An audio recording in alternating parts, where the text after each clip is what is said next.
रविन्द्र ढकालज्यू, कार्यक्रमका सभाध्यक्ष, सिन्धु साहित्यिक चौतारीका अध्यक्ष रमेश पौडेलज्यू, यस नगरपालिका 12 विषय नगरपालिकाका उपप्रमुख सुशीला पाखरिङज्यू, नेपाली भाषा साहित्यको क्षेत्रमा सिन्धुपाल्चोक मात्रै होइन सिङ्गो देशलाई नै एउटा चुनौती दिने र विश्व साहित्यमा कुनै बेलामा ठुला कविहरूको ठुला कृतिहरूको इतिहास लेखिएछ भने अग्रपङ्क्तिमा लेख्न सक्ने क्षमता भएका सिन्धुपाल्चोकका पुत्र चन्द्र प्रसाद नेउपानेज्यू, सँगसँगै भाषा साहित्य कला संस्कृति शिक्षा राजनीति चेतनशील समाज निर्माण हरेक कार्यमा उत्तिकै सशक्त युवा व्यक्तित्व, अघि 67 वर्ष भन्नुभएको छ, युवा व्यक्तित्व भारद्वाज मित्र कृष्ण सुवेदीज्यू, कविताको क्षेत्रमा र विशेष गरेर गजल मुक्तकका क्षेत्रमा प्रसिद्ध स्रष्टाद्वय हामी सहयात्रामै काठमाडौँदेखि आएका छौँ, माधव भिडारीज्यू अनि रेहित सैँजीज्यू कता हुनुहुन्छ। यहाँका हाम्रा सबैका श्रद्धेय व्यक्तित्व तीर्थ सर, शम्भु सर लगायत यहाँ उपस्थित सम्पूर्ण महानुभावहरू, हामी 4 बजेबाट उता गइसकेका छौँ। त्यसैले मैले जति धेरै बोल्दै गएँ त्यति तपाईँहरूलाई अब चाहिँ यातना हुनेछ। त्यसकारणले म धेरै कुरा राख्दिनँ, छोटकरीमा मात्रै केही कुरा राख्छु। केही कुरा उठेका छन्, केही कुरा मेरो जिम्मेवारीसँग जोडिएका कुराहरू छन् भने केही कुरा अभियानसँग जोडिएका कुराहरू छन्। सबभन्दा पहिलो कुरा त यस्तो काव्यात्मक स्थल, यो काव्यात्मक स्थल किन भने 12 महिनाको 12 गते 12 बजे सुरु गरेर 12 वटाका 12 जना स्रष्टाहरूलाई सम्मान गर्दै 12 जनाका कविता सुनेर अनि कविताभित्र पनि 12 सबै प्रस्तुत गर्न सक्ने। अनि उहिले त हाम्रो समाजमा भन्ने गरिन्थ्यो 8-12 चाहिँ फाप्दैन भनेर भन्ने गरिन्थ्यो हाम्रो समाजमा। फाप्छ कि फाप्दैन हेर्नका लागि 12 विषय जानु भन्छु। अब म कति फाप्दो रहेछ अब थाहा हुन्छ। यहाँबाट यस्तो महत्त्वपूर्ण यस्तो काव्यात्मक कार्यक्रम गर्नुभयो, मलाई सम्झिनुभयो। सबैभन्दा पहिला त म सिन्धु साहित्यिक चौतारीप्रति म मेरो तर्फबाट र नेपाल प्रज्ञा प्रतिष्ठानको तर्फबाट हार्दिक आभार व्यक्त गर्दछु, धन्यवाद व्यक्त गर्दछु। अब सँगसँगै जोडिएर यहाँ केही कुराहरू आएका छन्, म केही सन्दर्भहरू त्यससँग जोडिएका पनि गर्छु, केही सन्दर्भ अलिकति आजको सिर्जनासँग सम्बन्धित कुराहरू पनि गर्छु। सबभन्दा पहिलो कुरा धेरै अग्रवक्ताहरूले भनिसक्नु भएको छ, हाम्रो उपमेयरज्यूको बाहिर देखिनु पर्दैन नि त, साहित्य भित्र छ भने त पुगिहाल्यो नि, त्यो कुनै न कुनै बेला निस्किहाल्छ नि। ब्याङ्कमा राखेको पैसा चाहिएका बेला निकाल्ने त हो नि, जतिखेर मेरो पैसा छ भनिरहनु पर्दैन, सुनाइरहनु पर्दैन कसैलाई, होइन, चाहिएका बेला निकाल्ने हो भनेपछि अब अघि भारद्वाज मित्रले त भनिसक्नु भएको छ, उहाँले हाम्रो अन्तिम समय हो भन्दै हुनुहुन्थ्यो। तर यस्तो युवा पुस्ताको कहाँ अन्तिम समय हुन्छ र? एकचोटि दुईचोटि तीनचोटि निरन्तर चलिरहने यात्रा हो यो साहित्यिक यात्रा पनि राजनीतिक यात्रा पनि।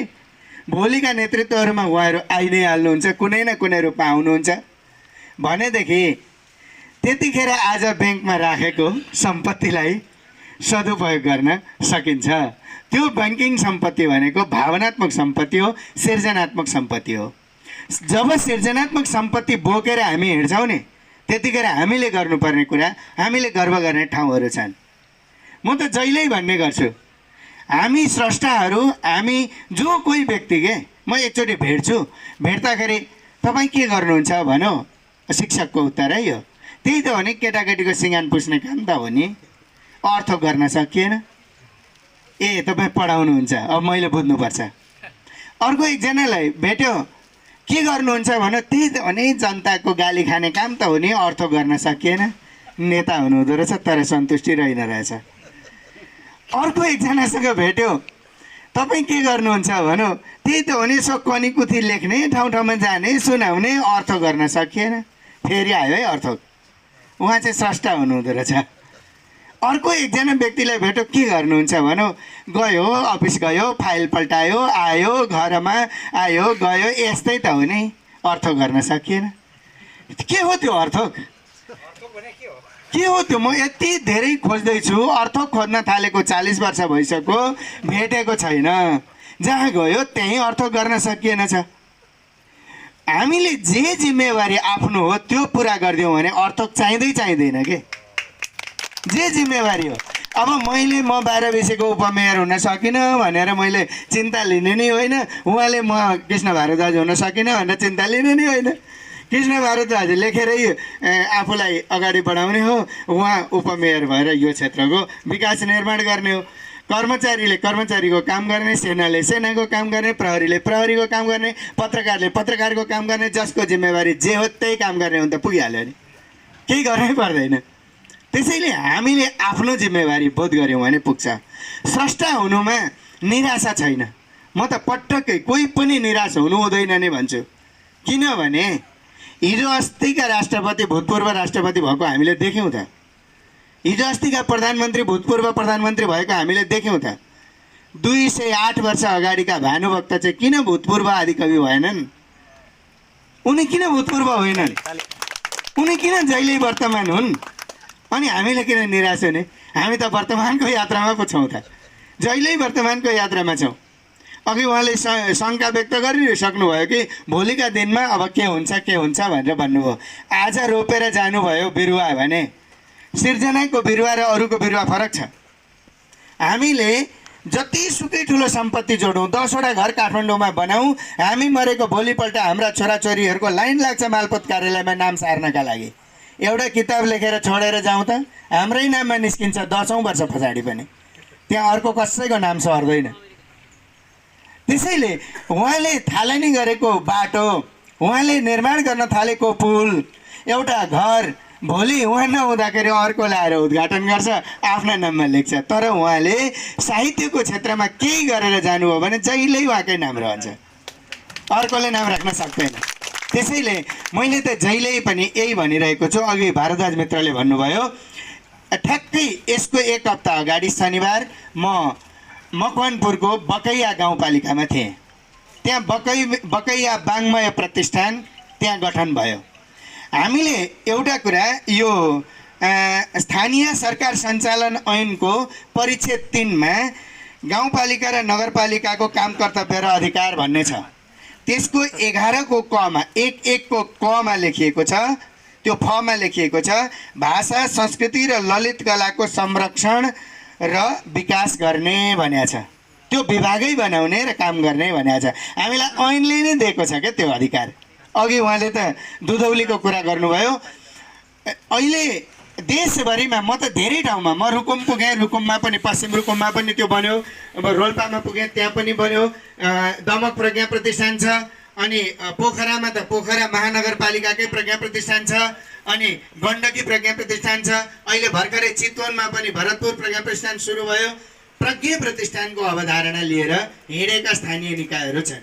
अब प्रज्ञा प्रतिष्ठान केन्द्रमा छ, 2014 सालको त्यो इतिहास बोकेको केन्द्रको प्रज्ञा प्रतिष्ठान छ, जो नेपाल सरकारको जिम्मेवार संस्था हो भने स्थानीय निकायहरूमा पनि हामीले त्यही किसिमको संरचना निर्माण गर्न सक्छौँ।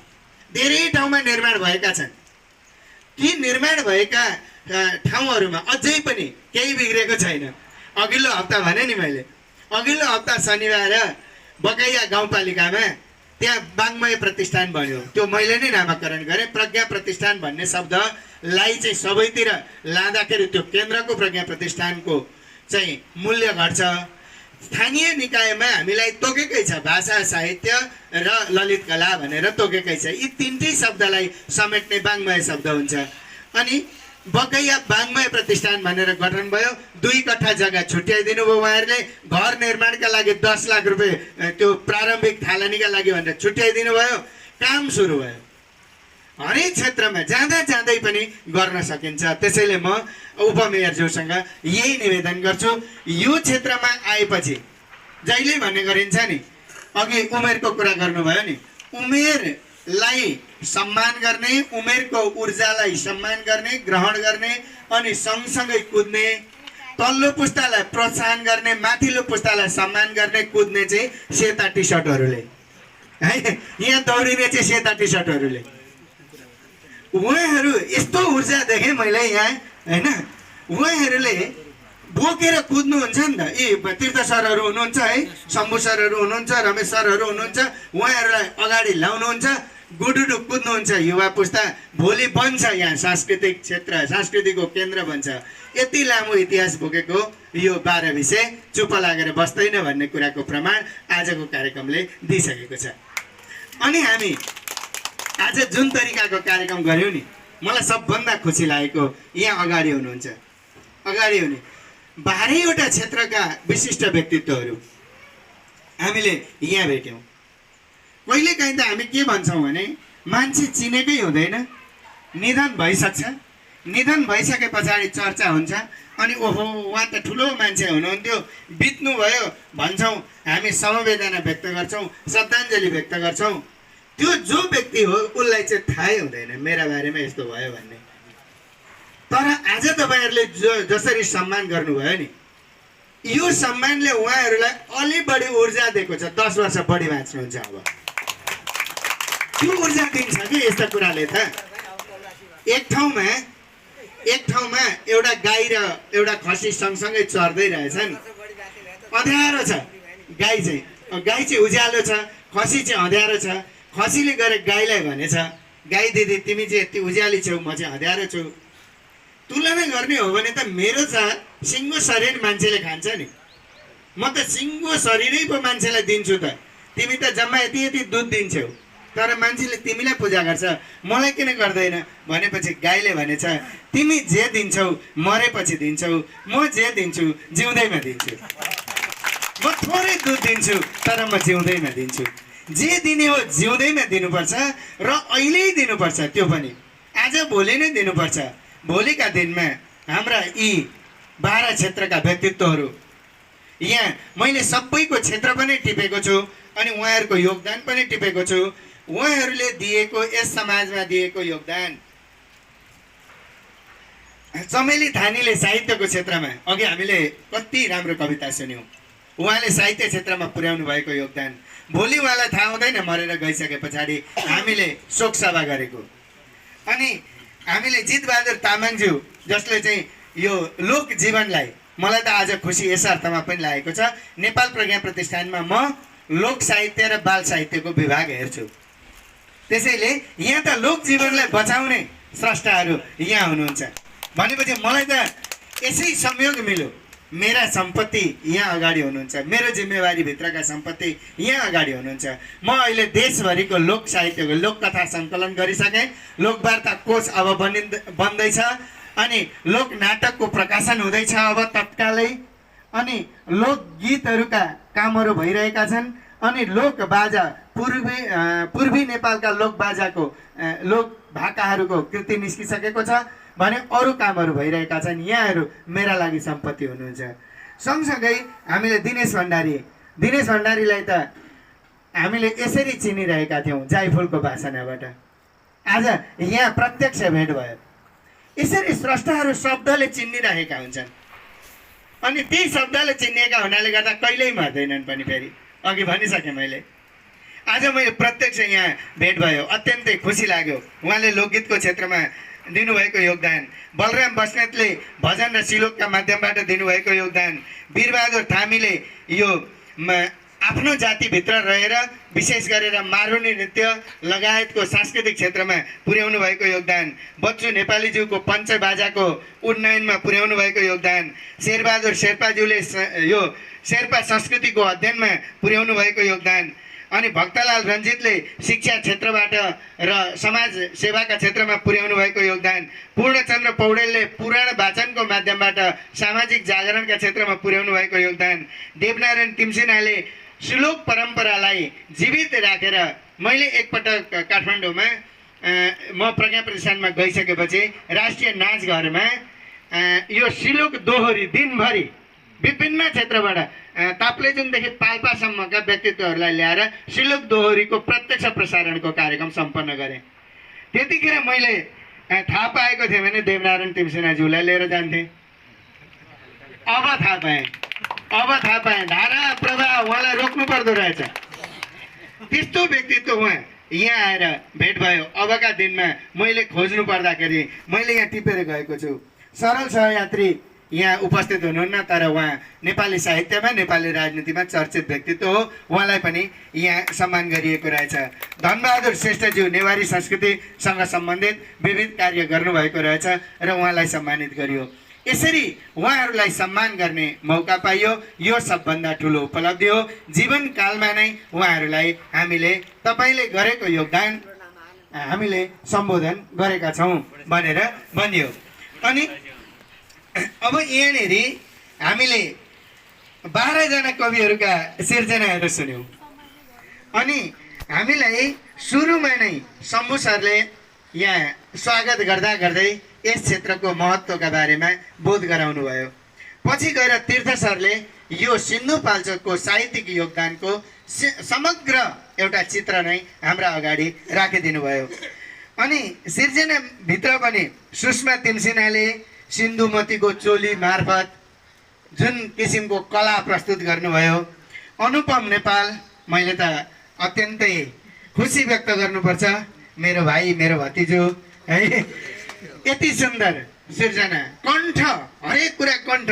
बाउ छोराकै यो कला देखेर म त साह्रै लोभिएर गएको छु, कण्ठ अरूका सिर्जना। अनि मैले के सोचेँ त्यतिखेर, पछि जब कुलप्रसाद नेपालले कविता वाचन गर्न थाल्नुभयो, अघिल्लो चरण र पछिल्लो चरण, अरूका कविता वाचन गर्दाखेरि चाहिँ उहाँले केही पनि हेर्नु भएन, आफ्ना बेलामा चाहिँ मोबाइल निकाल्नु पर्यो। भनेपछि कत्रो श्रद्धा छ उहाँ अग्रस्रष्टाहरूप्रति। अग्रस्रष्टाका कण्ठ आफ्नो कण्ठ भइसकेको छैन भनेपछि त्यो ठुलो श्रद्धा हो कि। यसरी श्रद्धा व्यक्त गर्न सकिन्छ भन्ने कुराको उदाहरण शिवप्रसाद पौडेलको 12 को महत्त्व त आजको एकदमै सर्वोत्कृष्ट र आजको उद्देश्य अनुकूलकै सिर्जना भयो। सन्तोष बोहराज्यूले यो के छ र मन भुलाउने कुरा धेरै छन्, उहाँले केही छैन भन्दा पनि धेरै थोक छ भन्ने कुरा कवितामा अभिव्यक्त गर्नुभयो।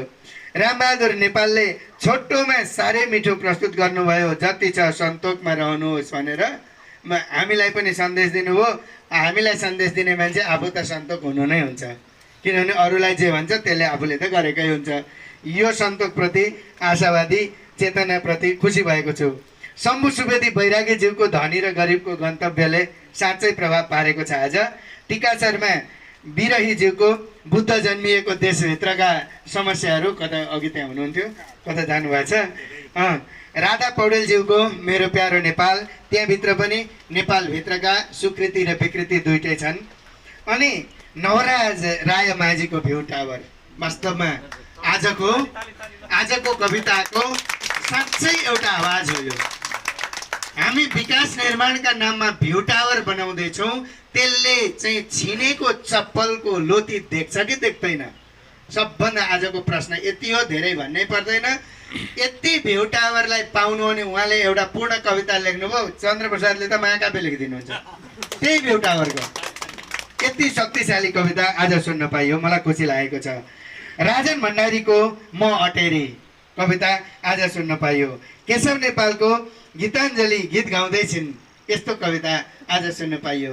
यी सबै कविताहरूबाट मैले आज गरेको अनुभूति के हो भने, हामी स्रष्टाहरू, अनि यहाँ शिक्षकका कुरा धेरै आए, हामी दुईटा वर्गका मान्छेलाई निराशाका कुरा गर्ने अधिकार छैन अरे। एउटा शिक्षक, एउटा लेखक, यी दुईटालाई चाहिँ निराशाका कुरा गर्ने अधिकार छैन अरे। हामी कक्षा कोठामा जान्छौँ अनि गएर शिक्षक है मलाई यो पढाउन त मन लाग्दैन कि, तर पनि के गर्नु, पेट पाल्नै पर्यो, पढाउनै पर्यो भन्न थालेपछि विद्यार्थीमा सम्प्रेषण के हुन्छ? सरलाई नै अथवा म्याडमलाई नै आफ्नो कामप्रति चिन्ता, आफ्नो कामप्रति गर्व रहेछ भने मैले त के गर्ने र? मानसिक रूपमा नै निराशा सम्प्रेषण हुन्छ।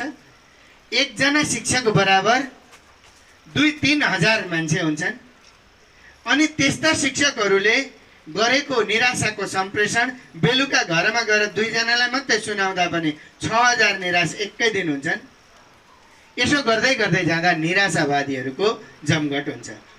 लेखक त उहाँ प्रत्यक्ष प्रसारण गरिराख्नु भएको छ, मैले बाँच्नुभन्दा मर्नु बेस लाग्छ मलाई त भनेर मैले कविता सुनाएँ भने सुन्ने जति सबैलाई मर्न मन लाग्छ, यसलाई त मन लाग्छ भने देवी नेपाललाई त्यस्तो लाग्दो रहेछ। अवसरको दृष्टिकोणले हेर्ने हो भनेदेखि नेपाल प्रज्ञा प्रतिष्ठानको प्राज्ञ भएको छ, उसलाई त मरौँ मरौँ लाग्दो रहेछ भने म के कम भन्छ र अघि मरिदिन्छ। अनि के मेरो काम, म सिर्जना यात्रामा लाग्नुको काम मैले मान्छे मार्नु हो, यो हुँदै होइन। अनि मैले सम्प्रेषण गर्ने मलाई त बाँच्नभन्दा मर्न मन लाग्छ भनेर कविता लेखेर मैले तपाईँलाई किन सुनाउनु? मर्न मन लाग्छ भने मर्दिँदा भयो त, मलाई कसले रोक्छ? मैले खाने घाँस अर्कोले खाने पाउँछ, मैले बस्ने ठाउँमा अर्को बस्न पाउँछ, मैले लाउने लुगा अर्कोले पाउँछ भने मैले सारा मान्छे निराश पार्दै हिँड्ने होइन। त्यसैले स्रष्टाले सुतेकालाई उठाउने हो, उठेकालाई हिँडाउने हो, हिँडेकालाई दौडाउने हो, दौडेकालाई उडाउने हो। स्रष्टाको क्षमता त त्यो पाउनुपर्छ त, स्रष्टाले त्यो गर्नुपर्छ। हामी सबैको कर्तव्य नै यही हो के, सर्जकहरूले यही गर्ने हो हामीले। त्यसैले हामीले गीत लेखौँ, गजल लेखौँ, जे लेखौँ, हामीले बनाउने समाज हो। खै मैले गरेर के हुन्छ र, हाम्रो यही हुन्छ, मैले गरेर के हुन्छ र भन्छौँ। अनि स्थानीय कुरा गर्छौँ, 12 विषयको कुरा लेखेर पनि के कवि भइएला र यस्तो लाग्छ।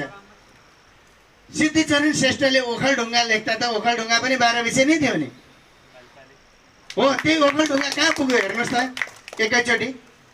एउटा कविले सम्बोधन गरिदिने बित्तिकै त्यो कहाँ पुग्छ पुग्छ। मुटु चुन्ने लुम्लेको हावाले सुन्ने बित्तिकै लुम्ले हामीले सुनेको पनि थिएन, तर कहाँ पुग्यो पुग्यो त्यो एकैचोटि। यस्ता ठाउँहरू चिनाउने कुरामा र त्यो ठाउँलाई माथि ल्याउने कुरामा यो स्थानीय स्रष्टाहरूको भूमिका हुन्छ। अनि स्थानीय जुन अघि प्रज्ञा प्रतिष्ठानको कुरा आयो, बाङ्मय प्रतिष्ठानको कुरा आयो, त्यसको भूमिका के हुन्छ भने यहाँको क्षेत्रमा जस्तै म प्रज्ञा प्रतिष्ठानमा छु अहिले, 12 विषय गाउँपालिकाको सबभन्दा लोपोन्मुख जाति कुन हो मलाई थाहा छैन, सबभन्दा कम बोलिने भाषा कुन हो मलाई थाहा छैन, कुन संस्कृति लोप हुँदैछ मलाई थाहा छैन। तर तपाईँहरूलाई त थाहा छ नि त, यहाँको बारेमा तपाईँहरूलाई थाहा छ नि त। यहाँको प्रज्ञा प्रतिष्ठानले, यहाँको संस्कृति कला हेर्ने विभागले त्यो खोजी गर्छ, त्यो खोजी गरेर हामीलाई पठाउँछ। नेपाल प्रज्ञा प्रतिष्ठानको काम त्यो हो। अनि हामी त्यहाँबाट परियोजना ल्याउँछौँ। छैन भाषा साहित्यको अध्ययन अनुसन्धान गर्ने बजेट छैन भनिराखेका हुन्छ नि नगरपालिकाले, बजेट प्रज्ञा प्रतिष्ठानमा छ, उहाँ छ, कामै त्यही हो। तपाईँहरूले यो काम गराउनु पर्ने छ भनेर परियोजना ल्याउनु हो भने हामी त्यहाँबाट परियोजना ल्याउँछौँ। अनि त्यहाँबाट विज्ञ पठाउनु पर्छ कि यहीँको विज्ञले हुन्छ कि, अनि अध्ययन अनुसन्धान हुने गर्छ। यसरी केन्द्रसँग स्थानीय निकायलाई हामी जोड्न सक्छौँ। यो कार्यका लागि यहाँहरूको पनि निरन्तर साथ सहयोग र सद्भाव आवश्यक छ। सृजनात्मक क्षेत्रमा यहाँहरूले जे गरिराख्नु भएको छ त्यसलाई अझै निरन्तरता दिउँ, म यही शुभेच्छा व्यक्त गर्दछु। अब कविताका सन्दर्भमा छोटो बोल्छु, धेरै कुरा म राख्दिनँ। अघि कृष्ण सरले 1 घन्टा भन्नुभयो र आत्तिनु भयो कि भन्ने लाग्दै थियो, म छोटोमा टुङ्गाइहाल्छु। हामीले उज्यालो रहँदैखेरि 12 विषयका वरपर घुमेर केही हेर्ने कि भन्दै थियौँ, त्यो भ्याइन्छ जस्तो छैन र पनि हामी त्यसमा अपेक्षित छौँ। चन्द्र सरले भनिहाल्नुभयो, मैले 700 भन्दा बढी ठाउँमा यो सृजनात्मक लेखनको प्रशिक्षण दिएँ होला, देश विदेश विभिन्न क्षेत्रमा। त्यसमा एउटै जिल्लामा सिन्धुपाल्चोकमा 14 चोटि भयो। यो यस्तो कार्यक्रमलाई म प्रशिक्षण भन्दिनँ, फेरि यस्तो प्रमुख अतिथि भएर आएको त कति आएँ, तर प्रशिक्षण नै कार्यक्रम नै सञ्चालन गरेर यही 12 विषयमा 3 दिन सरहरूले 3 दिन मलाई बोलाएर यही 3 दिन बसेर हामीले यहाँका नेपाली शिक्षकहरूसँग, स्रष्टाहरूसँग सृजनात्मक लेखनको काम गऱ्यौँ।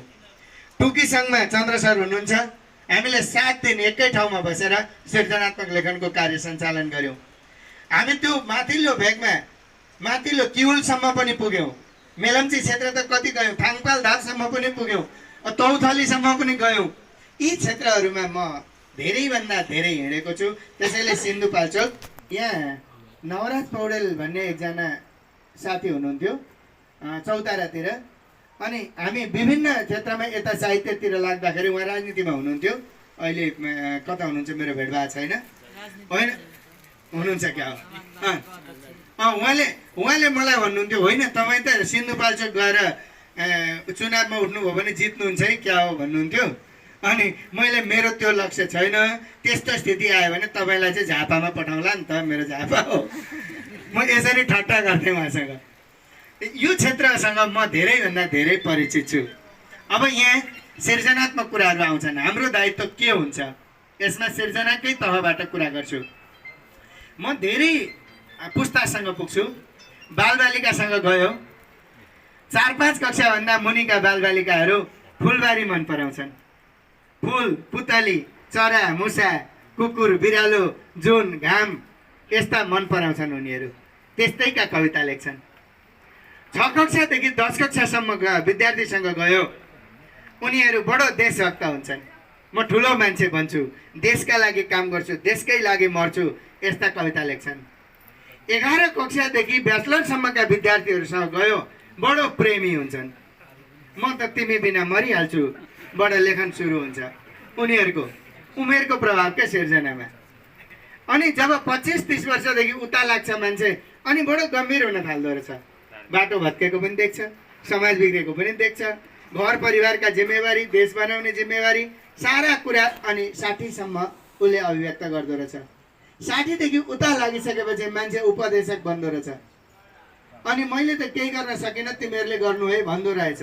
यो चाहिँ सामान्य मान्छेको कुरा हो, तर सर्जक फरक हुन्छ। यो सामान्य मान्छेको कुरा हो है। यस्तो किसिमको उमेरगत अभिव्यक्ति कहीँ आयो भने यहाँहरूले बुझ्नु होला, यो सामान्य कवि हो, यति बुझ्दा पुग्छ। तर मान्छेको उमेरलाई जित्छ। गोपाल सार रिमालले एक जुगमा एक दिन एकचोटि आउँछ, उलट पुलट उथल पुथल हेरेफेर ल्याउँछ। यो गीत लेखेका बेलामा उनी 18 वर्षका थिए। उनले तिमी भनेर त्यहाँनिर मरिहाल्छु भनेनन्। यो विचारको कुरा हो। कुनै व्यक्ति हुन्छ 70 वर्षको उमेरको मान्छे हुन्छ, परिवारमा बसेर सुन्नै नसक्ने कविता भनेर सुनाइरहेको हुन्छ। हो, त्यो विचारको कुरा हो। त्यो कुरा गोपाल सार रिमाललाई पनि लागु हुँदैन। त्यो 25 वर्षभन्दा मुनिका मान्छे चाहिँ प्रेमिल हुन्छन्, लट्ठ परेर लेख्छन्, गोपाल सार रिमाललाई लागु हुँदैन। 60 वर्षदेखि उताका मान्छे निराशावादी हुन्छन्, उपदेशक हुन्छन्, कृष्ण भारद्वाजलाई त्यो लागु हुँदैन। हो, त्यही भएर स्रष्टा विशिष्ट हुन्छ। अरूभन्दा विशिष्ट हुनुको कारण उमेरले प्रभाव पार्दैन, विचारले प्रभाव पार्छ, योजनाले प्रभाव पार्छ, जीवनमा केही गर्नुपर्छ भन्ने गन्तव्यले प्रभाव पार्छ। तर सामान्य मान्छेमा चाहिँ के हुन्छ भने बाल कविताले, बालबालिकाले जुनलाई देखे, एउटा जुनलाई देखे बालबालिकाले भने उनीहरूले के गर्छन्? मलाई पनि आकाशमा लैजाऊ जुन मामा, मलाई पनि किनिदेऊ न तारा भएको नाना। यस्तो कविता उनीहरूलाई मनपर्छ। त्यही मान्छे युवा हुन्छ, त्यही जुन त्यही छ। खल्लो लाग्न थाल्यो जीवन, नुन बनी तिमी आऊ, अँध्यारो छ यो जिन्दगी, जुन बनी तिमी आऊ। यस्तो कविता लेख्छ त्यही व्यक्तिले। त्यही व्यक्ति हाम्रो उमेरको हुन्छ, 25-30 पनि कट्यो, 60 पनि पुगेको छैन। जुन जस्तै चम्किएर ज्योति छर्न सके, मान्छे अमर हुन्थ्यो होला, केही गर्न सके। हाम्रो बेलाको अभिव्यक्ति यो हुन्छ, मैले केही गर्नुपर्छ भन्ने हुन्छ। अब ओह्रालो लाग्यो उमेर ओह्रालो लाग्यो भने अब उसले के गर्छ? मूल्यहीन भई सर्नुपर्छ, एक दिन सुनले पनि, प्रकाशहीन भई झर्नुपर्छ, एक दिन जुनले पनि। मृत्युभूत हुन थाल्छ। यसरी प्रत्येक उमेरलाई सिर्जनासँग जोड्दै जोड्दै प्रस्तुत गर्ने गरिन्छ। यो चाहिँ उमेरको प्रभाव हो, विचारको प्रभाव छुट्टै छ। अघि मैले भनिहालेँ यहाँहरूसँग। त्यसैले हामीले के दिने भन्ने कुरा हो, समाजलाई कस्तो विचार दिने भन्ने कुरा हो। निराशाको बाढी चलाइदिने हो भने समाज निराशाकै बाटामा लागिरहेको हुन्छ। मैले क्षेत्रप्रताप अधिकारीसँग एक दिन, अहिले त अब बितेर जानुभयो, क्षेत्रप्रताप अधिकारीसँग मञ्चसँगै बसेका थियौँ। अनि दाइ तपाईँले यो गीत कतिखेर लेख्नुभयो भनेर सोधेँ। उहाँको गीत एकदमै चलेको गीत, जिन्दगीमा धेरै कुरा गर्न बाँकी छ, सबैभन्दा ठुलो कुरा मर्न बाँकी छ। कतिखेर लेख्नुभयो भने अब भावनामा आयो लेख्यो भनेर भन्नुभयो। अनि मैले जिन्दगीमा सबैभन्दा ठुलो कुरा चाहिँ मर्नु नै हो त दाइ, मर्न बाँकी छ भनेपछि त अर्थ त केही गर्न बाँकी रहेन नि त। मर्नु नै हो त भनेपछि अनि उहाँ झसङ्ग हुनुभयो। अब के गर्ने, हाम्रो समाजमा यस्तै मनपर्छ त, यस्तै कुरा मन पराउँछौँ त हामी के गर्ने।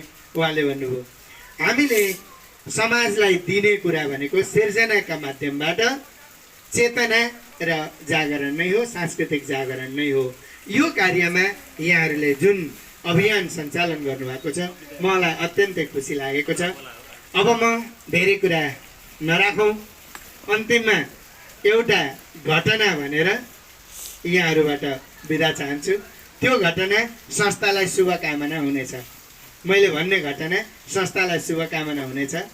एउटा गुरुकुलमा विद्यार्थीहरूलाई राखेर गुरुले शिक्षा दिनुहुँदो रहेछ। अनि किताबी ज्ञान चाहिँ कक्षा कोठामा, समाजको ज्ञान चाहिँ बाहिर लगेर गुरुले विद्यार्थीलाई लिएर गाउँ घुम्नु भएछ। रात पर्यो, एउटा घरमा पुग्नुभयो। घरमा पुगेर आँगनमा पुगेर को हुनुहुन्छ भित्र भनेर सोध्नुभयो। एउटी आमा बाहिर निस्किन्। बाहिर निस्किने बित्तिकै ल यी मगन्तेहरू कहाँबाट आइपुगे, के खोज्न आएका साँझ परेका बेलामा, गाली गर्न थालिन्। भित्रबाट बा निस्के, ल हिजो अस्ति यहाँ आएर माग्दै आएका मान्छे फेरि आइपुगेछन् भन्नुभयो। छोरो आयो त्यसै भन्छ, छोरी आयो त्यसै भन्छ। होइन रात पर्यो, एक रात बास दिनुहोस् न भने उनीहरूले। यहाँ घरमा कसैलाई हामीले अर्कालाई बास दिनका लागि बनाएको घर होइन। ऊ त्यो गोठमा गएर सुत्ने, गोठमा गएर सुते, रातभरि मच्छरले खायो, उपियाँले खायो।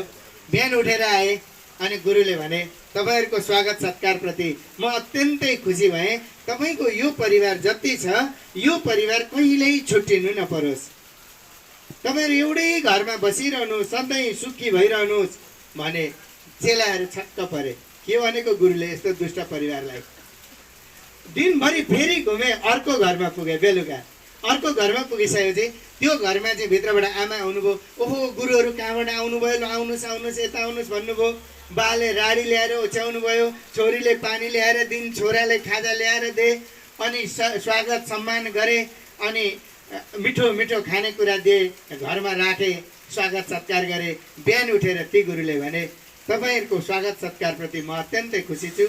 यो परिवार कहिल्यै पनि एकै ठाउँमा बस्नु नपरोस्, जम्मै छरपष्ट हुनुहोस्, बरु कहिल्यै भेटै नहोस् तपाईँहरूको। यसो भने चेलाहरू फेरि छक्क परे। के भनेको यो गुरुले? परतिर गएर एउटाले सोधिहाल्यो, गुरु हिजोको दुष्ट परिवारलाई तपाईँले वरदान दिनुभयो, आजको यस्तो शिष्ट परिवारलाई तपाईँले श्राप दिनुभयो। यो के गरेको भन्दा त्यो दुष्ट परिवार जहाँ जान्छ कुसंस्कार बोकेर जान्छ, त्यसैले त्यो बाहिर जानु हुँदैन। यो परिवार जहाँ गए पनि संस्कार लिएर जान्छ, त्यसैले यो छरपष्ट हुनुपर्छ, विश्वभरि पुग्नुपर्छ, एक ठाउँमा बस्नु हुँदैन यस्तो परिवार। म यति चाहन्छु सिन्धु साहित्यिक चौतारीका साथीहरू छरपष्ट हुनुहोस्, देशभरि पुग्नुहोस्, संस्कार बोकेर जानुहोस्, सिन्धुको सन्देश बोकेर जानुहोस्। यही शुभेच्छा र शुभकामनाका साथ मेरो कुरा टुङ्ग्याउँछु। धन्यवाद।